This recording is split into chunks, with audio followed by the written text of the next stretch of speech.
তো বন্ধুরা, প্রত্যেকের জন্য খুব গুরুত্বপূর্ণ আজকের এই ভিডিওটি। এই হচ্ছে ইন্ডিয়ান সিটিজেনশিপ অনলাইন পোর্টাল, অর্থাৎ এই পোর্টালের মাধ্যমে কিন্তু আপনারা অনলাইনে নিজেদের নাগরিকত্ব প্রমাণের জন্য অ্যাপ্লাই করতে পারবেন। তো কিভাবে আপনারা ইন্ডিয়ান সিটিজেনশিপ অনলাইন পোর্টালে ফর্ম ফিল আপ করবেন, কি কি ডকুমেন্টস লাগবে এবং কিভাবে আপনারা ডকুমেন্টস অনলাইনে আপলোড করবেন, সাথে সাথে ডকুমেন্টসটি আপলোড করার পর আপনাদের 50 টাকা পেমেন্ট করতে হবে। সেই 50 টাকা পেমেন্ট করার পর আপনারা কোথায় কাগজটি জমা করবেন সব ডকুমেন্ট সহকারে, সেটিও কিন্তু ভিডিও শেষে আমি আপনাদের জানিয়ে দেবো। তাই ভিডিওটি খুব গুরুত্বপূর্ণ, ভিডিওটি প্রথম থেকে শেষ পর্যন্ত অবশ্যই দেখার চেষ্টা করবেন।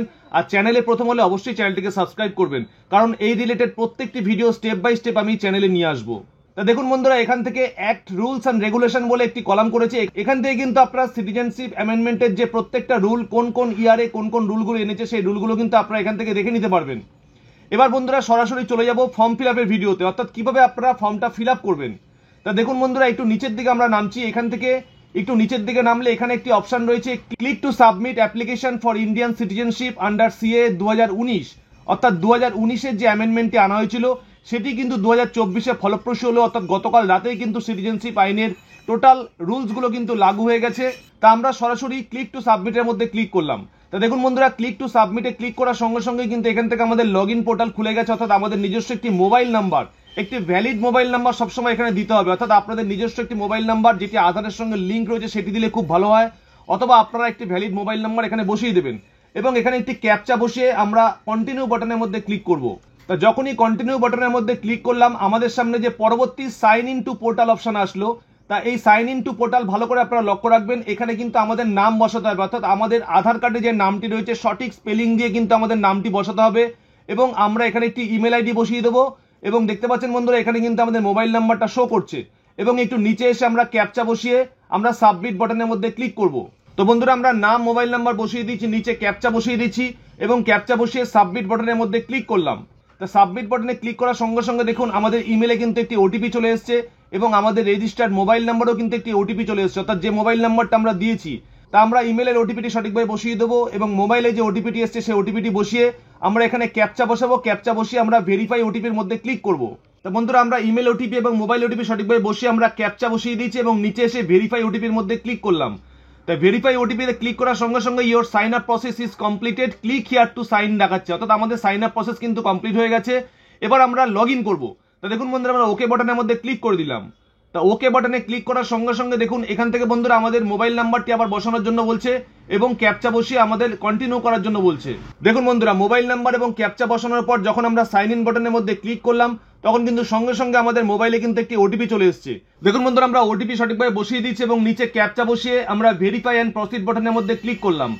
তা যখনই ভেরিফাই অ্যান্ড প্রসিড বাটনের মধ্যে ক্লিক করলাম আমাদের সামনে কিন্তু পরবর্তী ইন্টারফেস এখান থেকে দেখাচ্ছে। এখান থেকে আমাদের নাম শো করছে, এখান থেকে আমাদের মেল আইডি শো করছে এবং এখানে আমাদের মোবাইল নাম্বারটি কিন্তু শো করছে। তা নিচে একটি অপশন রয়েছে, click here to initiate A fresh application. এবার কিন্তু আমাদের অ্যাপ্লিকেশন ক্রিয়েট করতে হবে, অর্থাৎ এবার কিন্তু অ্যাপ্লিকেশন ফর্মটি কিভাবে ফিল আপ করবেন খুব গুরুত্বপূর্ণ স্টেপ বাই স্টেপ আমি আপনাদের এই ভিডিওর মাধ্যমে দেখিয়ে দেবো।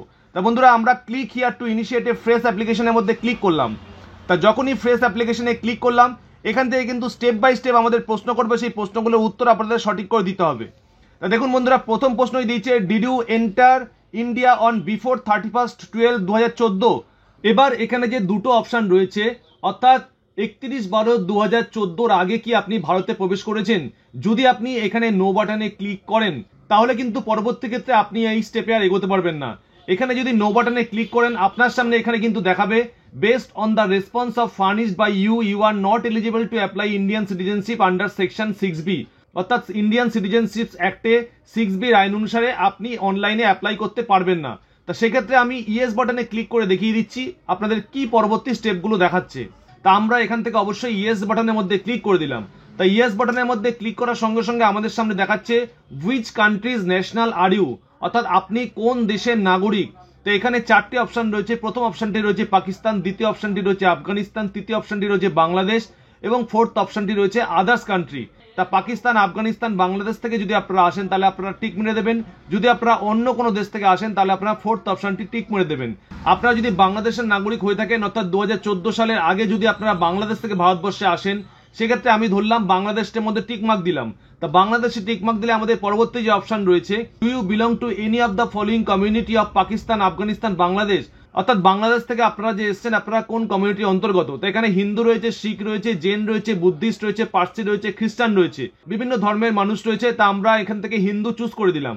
তা হিন্দু চুজ করার সঙ্গে সঙ্গে আমাদের এখান থেকে কিন্তু আরো একটি অপশন চলে আসলো। 4 নম্বর পয়েন্টে বন্ধুরা দেখাচ্ছে do you have valid passport and valid Indian visa, অর্থাৎ আপনার কাছে কি ভ্যালিড ইন্ডিয়ান পাসপোর্ট এবং ইন্ডিয়ান ভিসা রয়েছে। তো এখান থেকে আমি নো দেখালাম। তো নো দিলে দেখুন পরবর্তী ক্ষেত্রে কি দেখাচ্ছে। নো দিলে পরবর্তী ক্ষেত্রে দেখাচ্ছে are you a person of Indian origin and ordinary resident in India for 7 years, আপনি কি ভারতে 7 বছর ধরে বসবাস করছেন। আমি এক্ষেত্রেও দিলাম নো। তো এক্ষেত্রেও যদি আমরা নো বসাই তাহলে পরবর্তী ক্ষেত্রে কোন পয়েন্টগুলো আসছে আমি সেই পয়েন্টগুলো দেখানোর জন্য কিন্তু আপনাদের ভিডিওটি করে দেখাচ্ছি। তো দেখুন বন্ধুরা এখানে দেখাচ্ছে are you a person married to a citizen of India and ordinary residing in India, আপনারা কি ইন্ডিয়ান কোনো নাগরিককে বিয়ে করেছেন, সেজন্য বিবাহিত সূত্রে আপনারা 7 বছর ধরে ভারতে বসবাস করছেন। এই কারণটিও যদি সঠিক হয়, যদি আমরা ইয়েস বাটনে ক্লিক করি তাহলে কিন্তু এখানেই আমাদের ফর্ম ফিল আপ শেষ হয়ে যাচ্ছে এবং এখানে একটি টিক মার্ক দেখাচ্ছে, সেই টিক মার্কটাকে অন করে আপনারা অ্যাকসেপ্ট করে কিন্তু সাবমিট বাটনে ক্লিক করতে পারবেন। এবার দেখুন বন্ধুরা ইন্ডিয়ান সিটিজেনশিপ অ্যাক্ট অনুযায়ী এতক্ষণ পর্যন্ত যে ফর্মটা আমরা ফিল আপ করলাম, এই যে 5 নম্বর ফর্মে আমরা যখন ইয়েস দিলাম সেই অনুযায়ী কিন্তু এখানে কিন্তু অটোমেটিক একটি চেক বক্স চলে এসেছে। এই চেক বক্সটা অন করে কিন্তু আমাদের পরবর্তী স্টেপগুলো ফিল আপ করতে হবে। অর্থাৎ আমরা যদি চেক বক্সটা অন করে আমরা এখানে সাবমিট এবং অ্যাকসেপ্টের মধ্যে ক্লিক করি আমাদের কিন্তু আসল ফর্ম ফিল আপ শুরু হবে। অর্থাৎ section 6B of the Indian citizenship অ্যাক্টের ফর্ম ফিল আপ কিন্তু আমাদের করতে হবে। 1955 যে রুলটা এনেছিল সেই রুল অনুযায়ী কিন্তু আমাদের ফর্ম ফিল আপ করতে হবে। অর্থাৎ এতক্ষণ পর্যন্ত যে অপশনগুলো আসলে সেই অপশনগুলো যে আপনারা ফিল আপ করলেন সেই অনুযায়ী আপনার কিন্তু ইন্ডিয়ান 6B ফর্মটা ফিল আপ করতে হবে। তো এবার আমরা অ্যাকসেপ্ট অ্যান্ড সাবমিটের মধ্যে ক্লিক করলাম। তো অ্যাকসেপ্ট অ্যান্ড সাবমিটের মধ্যে যখনই আমরা ক্লিক করলাম দেখুন বন্ধুরা এখান থেকে কিন্তু পুরো ফর্ম ফিল আপ চলে এসেছে। অ্যাপ্লিক্যান্ট ডিটেলসের টোটাল জিনিসগুলো কিন্তু এখানে আপনাদের ফিল আপ করতে হবে। তা দেখুন বন্ধুরা এখান থেকে আপনারা কি কি ফিল আপ করবেন। তো এখান থেকে আপনাদের নেম বসাতে হবে, এখান থেকে জেন্ডার আপনাদের বসাতে হবে। তা জেন্ডারটা এখান থেকে আপনারা অবশ্যই মেল ফিমেল সিলেক্ট করে দেবেন। এখান থেকে আপনাদের ডেট অফ বার্থ বসাতে হবে, এখান থেকে বার্থ প্লেস বসাতে হবে এবং এখান থেকে কান্ট্রি অফ বার্থ অর্থাৎ আপনারা কোথায় জন্মগ্রহণ করেছেন, তা আপনারা যে স্টেটে জন্ম সেই স্টেটটা আপনারা সঠিকভাবে উল্লেখ করবেন। তো এখান থেকে অটোমেটিক আপনাদের বার্থ স্টেট চলে আসবে, এখান থেকে বার্থ ডিস্ট্রিক্ট আপনারা পেয়ে যাবেন। আইডেন্টিফিকেশন মার্ক যদি আপনাদের কোনো আইডেন্টিফিকেশন মার্ক থাকে তাহলে আপনারা বসিয়ে দেবেন এবং এখান থেকে ইমেল আইডি মোবাইল নাম্বার আপনাদের দেখাচ্ছে, এখান থেকে অকুপেশনটা আপনারা বসিয়ে দেবেন এবং একটু নিচে আপনারা এখানে নামবেন। এখানে নেমে কিন্তু আপনাদের বাবার নাম বসানোর জায়গা পাবেন, এখানে ডেট অফ বার্থ বসানোর জায়গা পাবেন, বার্থ প্লেস আপনাদের কোথায় জন্মগ্রহণ করেছেন, কান্ট্রি অফ বার্থ, টোটাল জিনিসগুলো কিন্তু এখান থেকে রয়েছে।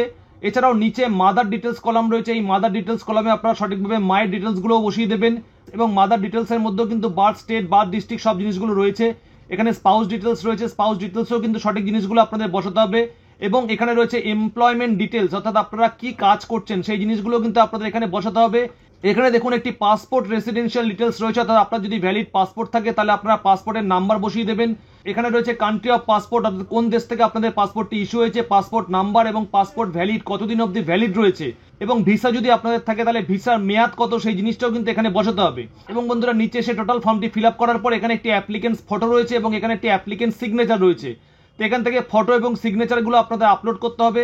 এখানে ক্যাপচা বসিয়ে আপনারা সেভ বাটনে ক্লিক করবেন। তা যখনই আপনারা সেভ বাটনে ক্লিক করবেন আপনাদের 50 টাকা কিন্তু অনলাইনে পে করতে হবে। সেই 50 টাকা অনলাইনে যখনই আপনারা পে করবেন তখন কিন্তু একটি রেজিস্ট্রেশন কপি আপনাদের হাতে চলে আসবে। সেই রেজিস্ট্রেশন কপি আপনাদের কিন্তু ডিএম অফিসে জমা করতে হবে উইথ সব ডকুমেন্টস দিয়ে।